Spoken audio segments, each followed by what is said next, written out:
This video is brought to you by Miniature Market. Thousands of board games, discounted prices, miniaturemarket.com. Hello my friends, it's the Game Boy Geek here. Today it's raining dice down from the skies, but today we're not going to be talking about just any old regular white boring D6 dice. We're going to be talking about the Poly Hero dice.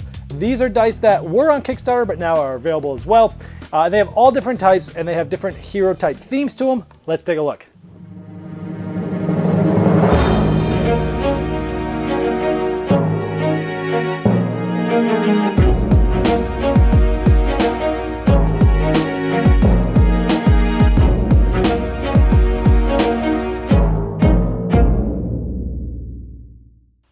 Now here's the 7 different dice that come in this kit, and they come in different colors. This one happens to be purple.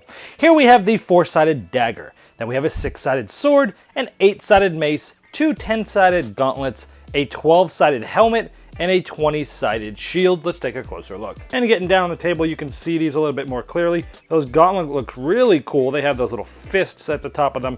The helmet just looks really cool, like a little knight's helmet. And of course, the shield. And we look at the 4-sided dagger. 1 through 4, you roll it, and whatever it lands on is the number. The D6 sword, here it is like this. Again, you roll it, and you watch it go, and it rolls really nice. The 8-sided mace has a nice little handle here, and again, you roll it, and there you go. Now here's one of the gauntlets with the fist. Now these are pretty heavy. You'd barely even have to roll this thing to let it roll pretty far. Now with the helmet, again, it's big and huge and heavy, so you barely have to roll this thing before it goes pretty far. And with the D20 Shield, it's got numbers on both sides. Essentially, you just shake it, just drop it, and whatever it lands on, let's see, this one is a 1. So when you look at this when it rolls, there'll be 3 of them sort of up to the top, but the one in the middle at the top is the number. And those are the Poly Hero dice. Now I don't typically play a lot of games where there's a lot of combat and dice rolling, but I still really like these dice. They're made really solid, they're heavy and chunky. Those heavy ones, as you saw, I barely dropped those things and it rolled across the table. It's fun to watch the helmet roll across the table and everyone looks to see what number it is. They're very good quality. I like how there's different color sets. I really like purple, so I'm really happy with these ones.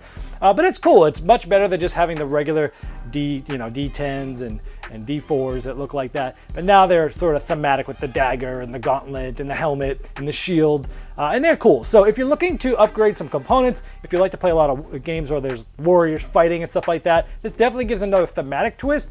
But even me, who I don't like those combat games, I don't play them often, there are some games where I need to use something other than a D6, and even if it's not combat or warrior based or hero based, I'll definitely just pull these out anyways because they're a lot more fun than just the regular dice, and that's Poly Hero dice. This video was sponsored by Miniature Market's Review Corner. The Review Corner features podcasts, video, and written game reviews by gamers for gamers. Miniature Market, the online gaming superstore. Thousands of board games, discounted prices. Check them out at miniaturemarket.com. I'd like to thank each and every one of you for backing me on Kickstarter and making this season become a reality. I'd like to especially thank those here that have backed me at the credit level. Now, these video reviews are also available by audio on our podcast. It's the intros and the final thoughts on GameBoyGeek.com. Click podcast.